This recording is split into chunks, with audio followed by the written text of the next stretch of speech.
건강보험 임의계속가입에 대해서 알아보도록 하겠습니다.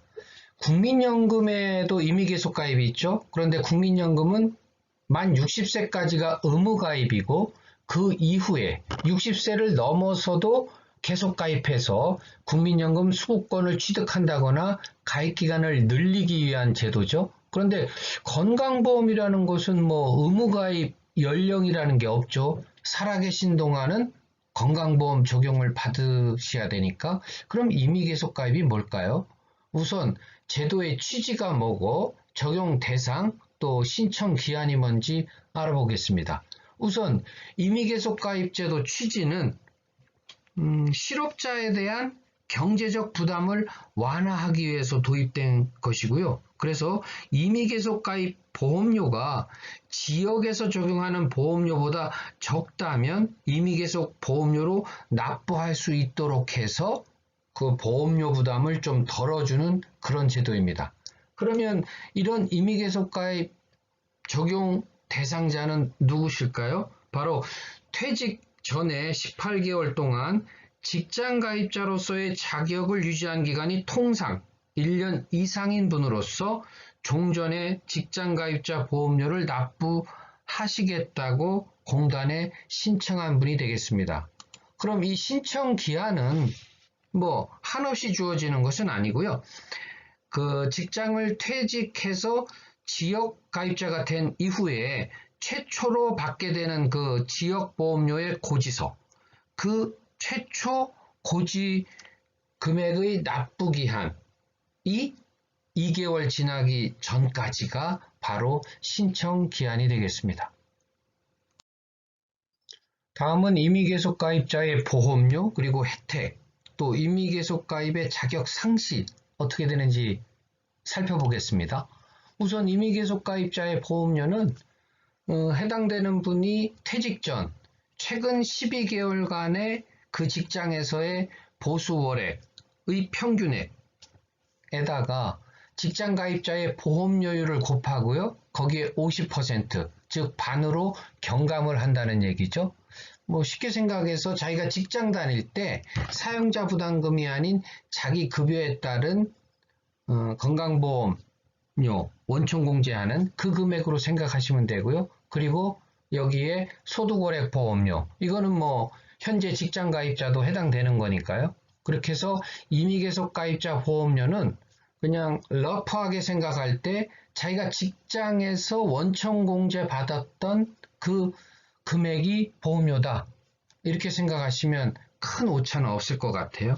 그럼 이런 임의계속가입자를 왜 하느냐, 어떤 혜택이 있어서 우리가 생각을 할 필요가 있느냐. 우선 직장을 그만두고 지역보험료가 많았을 때 그 보험료 부담을 바로 느끼기 때문에 좀 어렵죠. 그래서 한 36개월 동안은 지역보험료의 부담을 좀 경감해 주자 하는 그런 취지가 있고, 그런 의미에서 좀 좋은 취지가 됩니다. 다만 36개월 동안 할 수는 있는데 그 기간 동안에 소득, 재산 이런 게 변동이 돼서 오히려 지역보험료가 더 적겠다라고 하면 당연히 임의계속을 탈퇴하고 지역보험료로 전환하셔도 되는 겁니다. 그리고 또 가장 중요한 혜택은 바로 피부양자를 등재할 수 있다는 거죠. 직장가입자면 당연히 피부양자 자격이 있는 분은 등재할 수가 있는데 본인이 지역가입자로 돼버리면 직장이었을 때 등재했던 피부양자가 등재가 안 되고, 그럼 그 피부양자분은 다른 경우가 아니라면 별도의 또 지역가입자로 보험료를 부담하셔야 되는 거죠. 그러나 본인이 임의계속가입을 함으로써 직장에 있을 때와 동일하게 피부양자를 계속 등재할 수 있다 하는 것이 아주 좋은 혜택인 것 같습니다. 그런데 이런 임의계속가입을 신청하시고 최초로 임의계속 보험료를 고지받으셨을 때 그 납부 기한으로부터 2개월 지난 날까지 만약에 보험료를 내지 않는다, 그러면은 자동적으로 지역가입자로 자격이 변동이 되고요. 이렇게 자격이 변동이 되면 다시 임의계속 가입으로 신청하실 수 없다는 거 좀 유의하셔야 되겠습니다. 몇 가지 많이 궁금해 하시는 거 Q&A로 한번 살펴보도록 하겠습니다. 우선 전 개인사업장 대표자도 임의계속 가입 대상이 됩니까? 하는 그런 질문입니다. 네, 개인 대표자는 임의계속 가입 대상이 아닙니다. 즉 건강보험의 임의계속 가입 대상은 근로자였던 직장 가입자다 이렇게 이해하시면 되겠고요. 그리고 직장을 옮기는 과정에서 지역보험료 고지서를 받았다. 이 경우도 임의계속 가입이 가능한지요?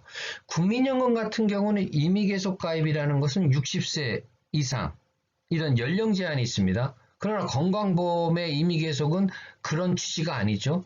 연령과 관계없습니다. 그래서 좀 젊은 나이에 직장을 옮기는 과정에 있었더라도 임의계속 가입 네, 가능하겠죠. 그래서 어쨌든 직장보험료보다 지역보험료가 많다. 그러면 임의계속 가입을 신청해서 이 제도의 혜택을 받는 게 좋다고 생각합니다. 다음은 지역보험료가 직장보험료보다 적다. 그런데도 임의계속 가입 신청 안내를 받았다. 이게 제대로 신청 안내가 된 건지 어떻게 해야 되는지 그런 또 질문이 가끔 있습니다. 이 부분은 우리가 직장가입자라고 하면 피부양자를 등재하죠.